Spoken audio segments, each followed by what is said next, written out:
email. Sorry. Got it out of there. I'll read it. Or do you want to read it? You read it. You're the affiliate owner. No, read it. I don't care. Hi, James. Thank you for being a part of the CrossFit affiliate community. Affiliates are and always will be the lifeblood of CrossFit.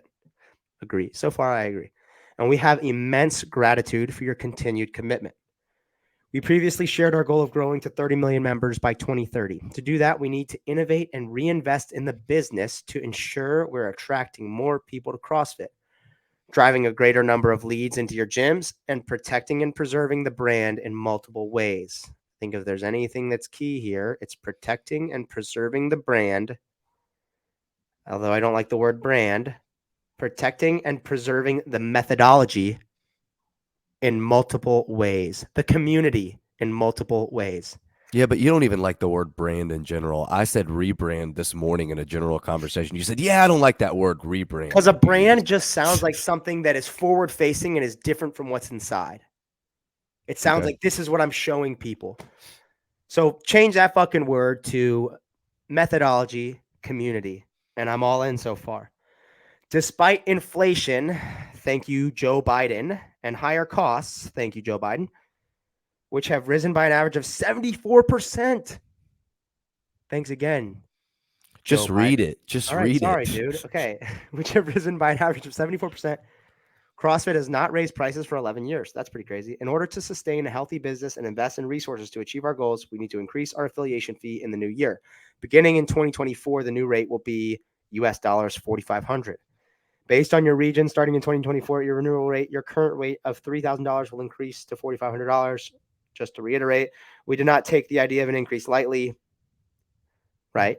Our decision reflects tremendous amount of thought and research centered on understanding and serving your needs while allowing for reinvestment of fees back into the ecosystem. We remain committed to making sure you have the support, education, and tools you need to build a strong and sustainable business while ensuring you continue to have the flexibility and freedom, to run your affiliate in a way that best serves your community. I'm going to pause there because that's important.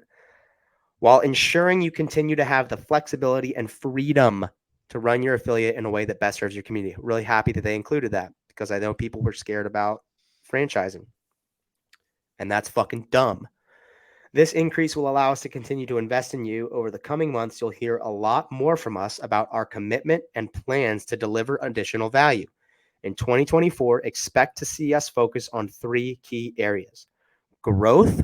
In order to get new members through your front door, we are investing heavily in technology, personnel, and marketing to help inform brand perception, storytelling, campaigns, and web mobile enhancements. These improvements will help you build a strong, sustainable business. I hope they just make more commercials about the methodology and nothing else. Quality. We are raising our standard for owners and coaches in 2024, which will translate to better member experience.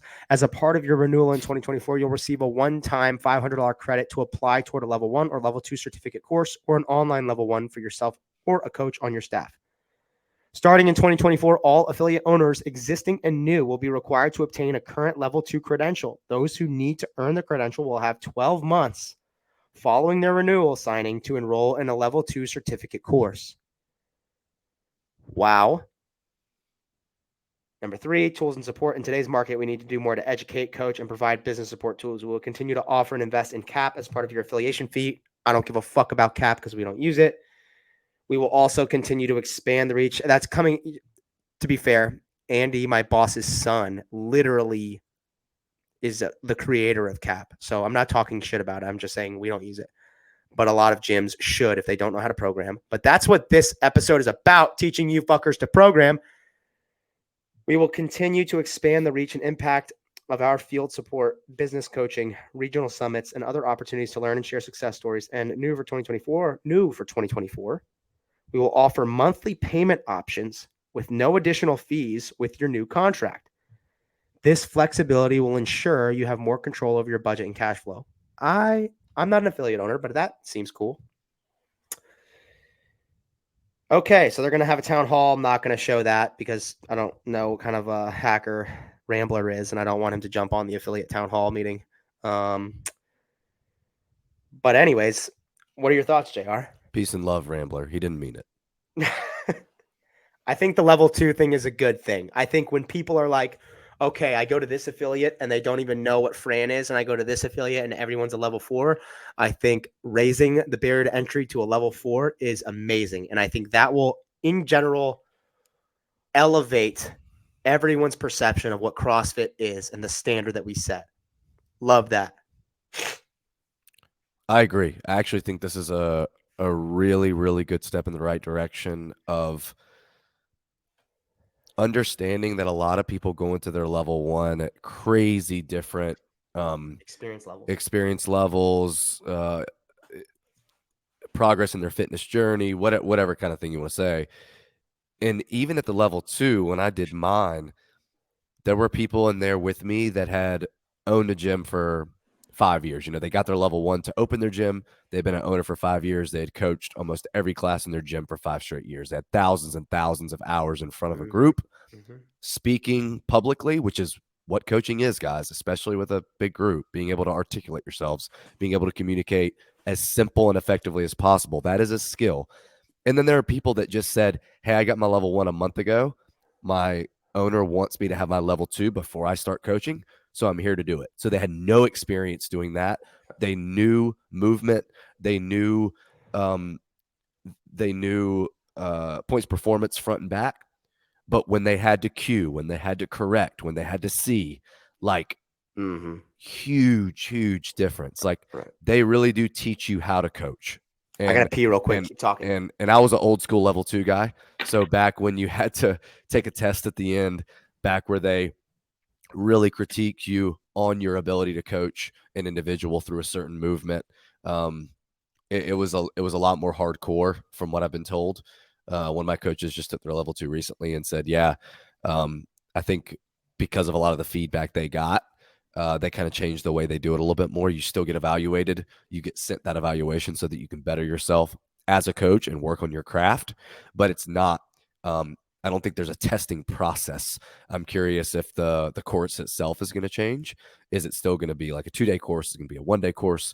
I'm sure those are questions we'll get the answer to, but I definitely think this is a big step in the right direction of helping equip gym owners with the skills, or at least the foundations, to get the skill of actual coaching.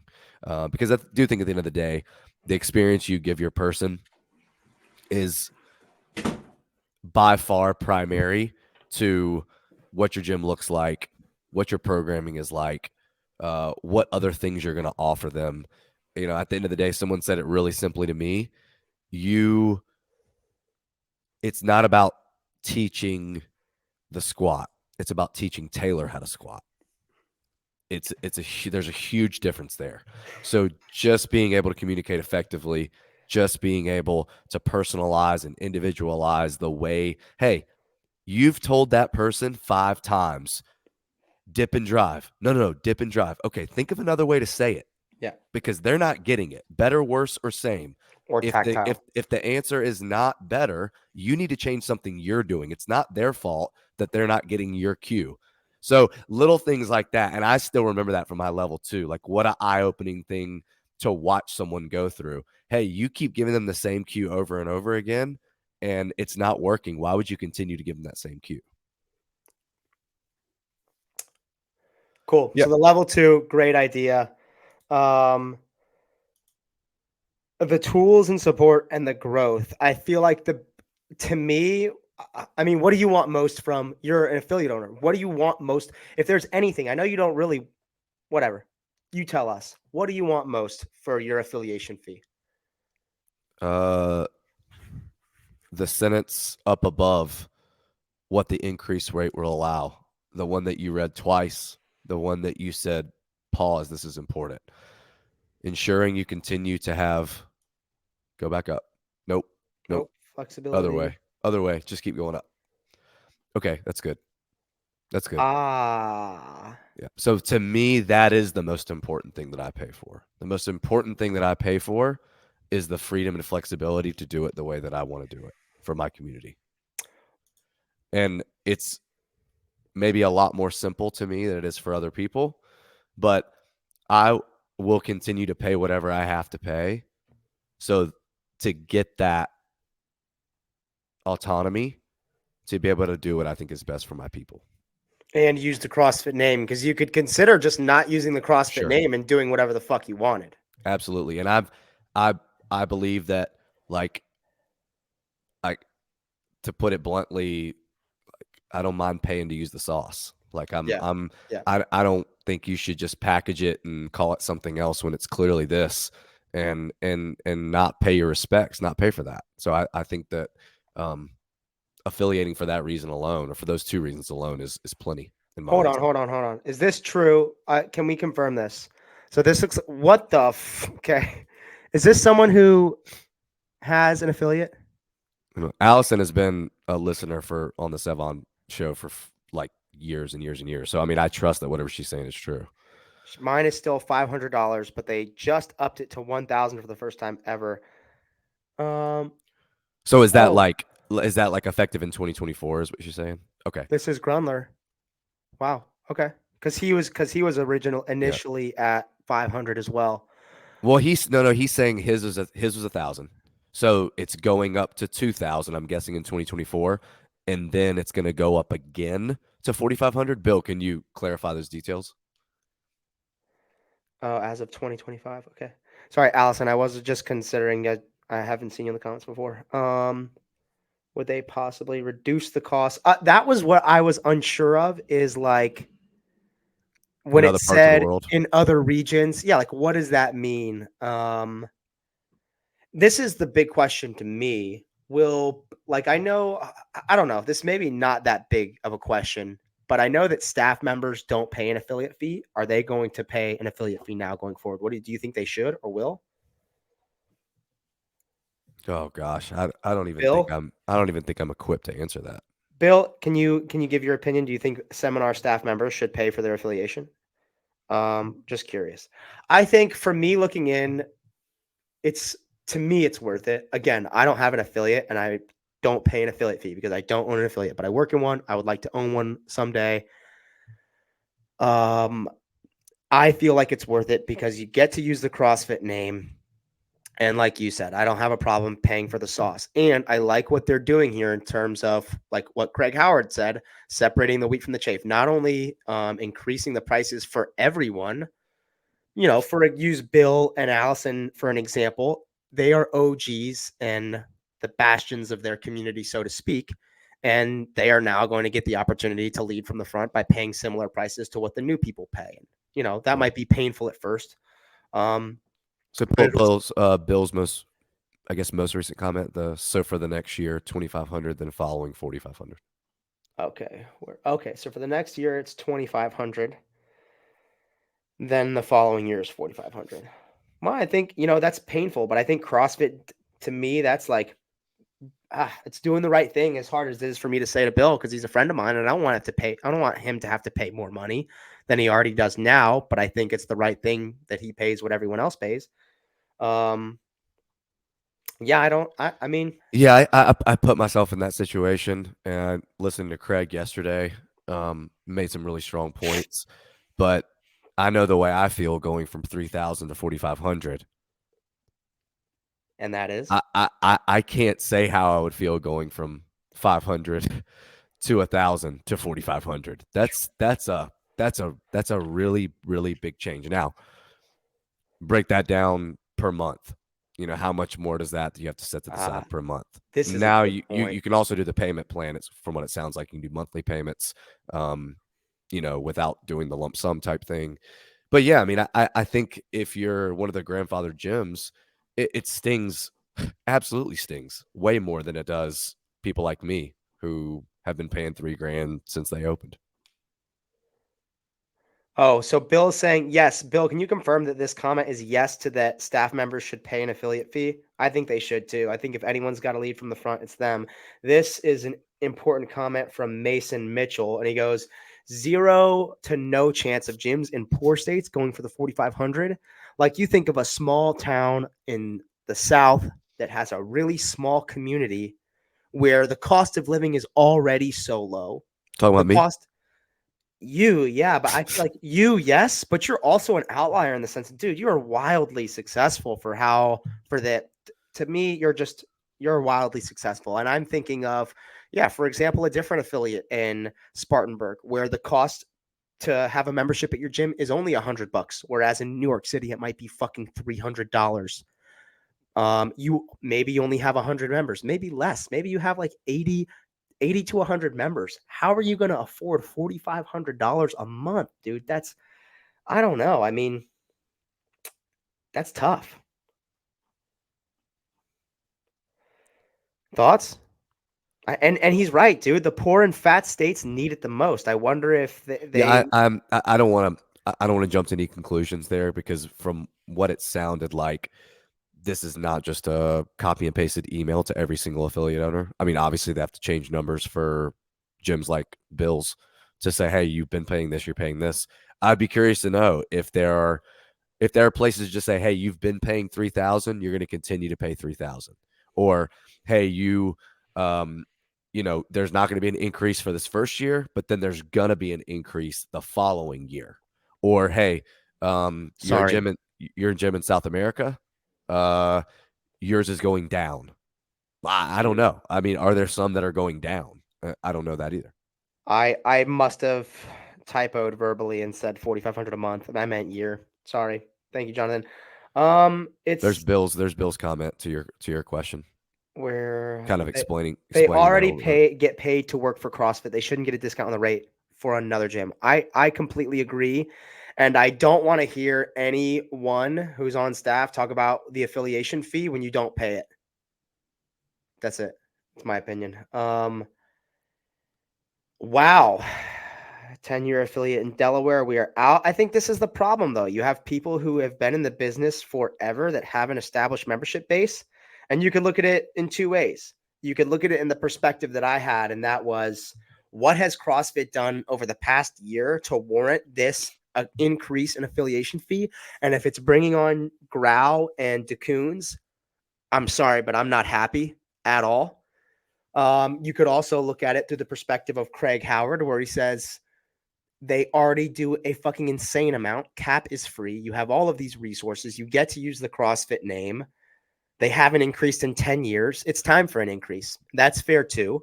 Steven, if you're willing to share, are you one of the ones that are going from 3,000 to 4,500, or is your jump way bigger? I'm just curious. Yeah. Let's hear it. I mean, 10-year affiliate, you would imagine he's been doing 3,000, but I think he's probably like a 1,000 a year affiliate.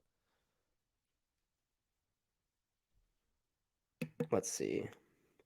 This is the other thing. A lot of people saying like, "Oh, I could spend this money for equipment. I could spend this." Oh, he's going from 3,000 to 4,500. Gotcha. Well, there are a lot of people saying I could spend this money to, make my coaches better. I could spend this money on new equipment.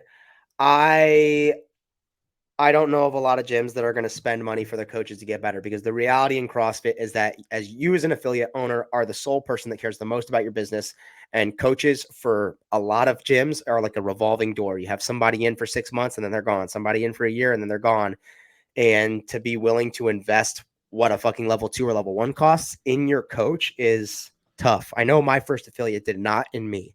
And I got lucky with Andy because he is on staff. And when you have a seminar at your affiliate, you get like a scholarship. And so and even when we didn't get a scholarship, like you can't get a scholarship to a level 3 because it's just an exam. And he paid for my level 3.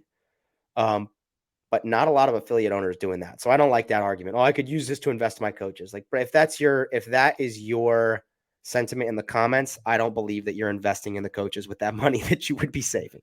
There's a there's a there's a really good saying. Like, I actually heard Pat say it for the first time. His coach told him this following a workout where he was like, I could have just done blah blah blah, and she was like, if you coulda, you woulda. Exactly. So If you it's like one coulda, of you those things, woulda. like if you could have reinvested in your coaches, you would have already been reinvesting in your coaches type thing.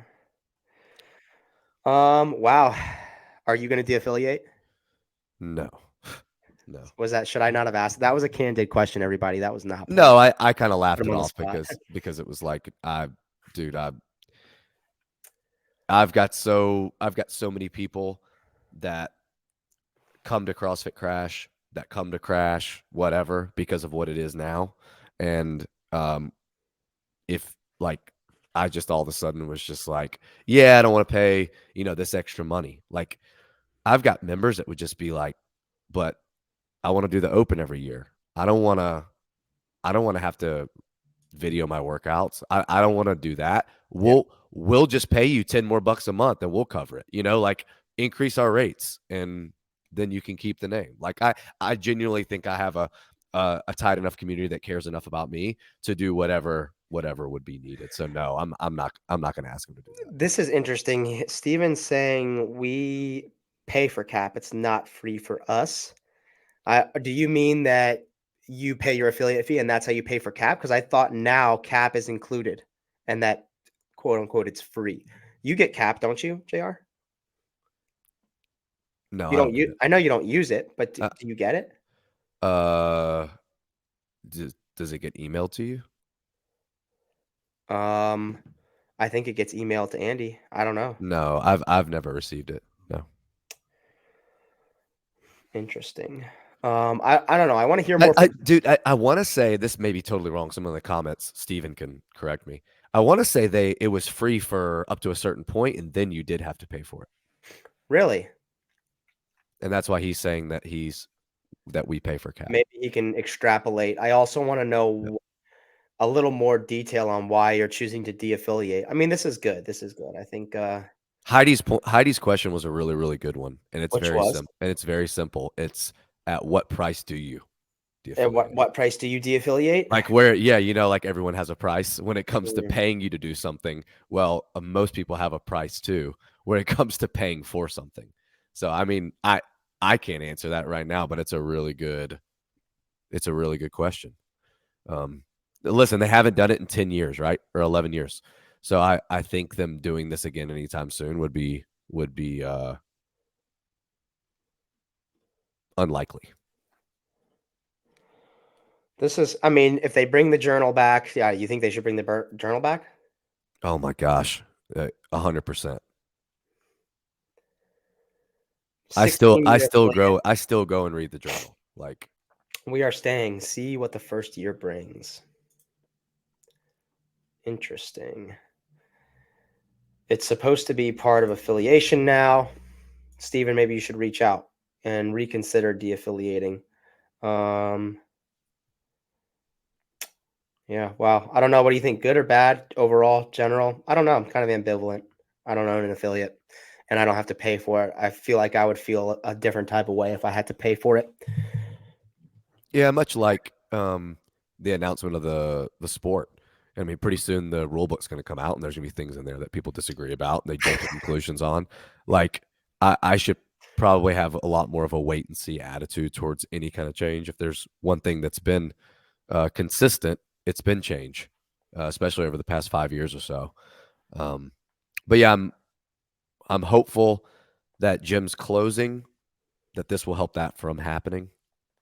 Having people go into the fray with a little bit more knowledge, aka the level 2, we'll hope.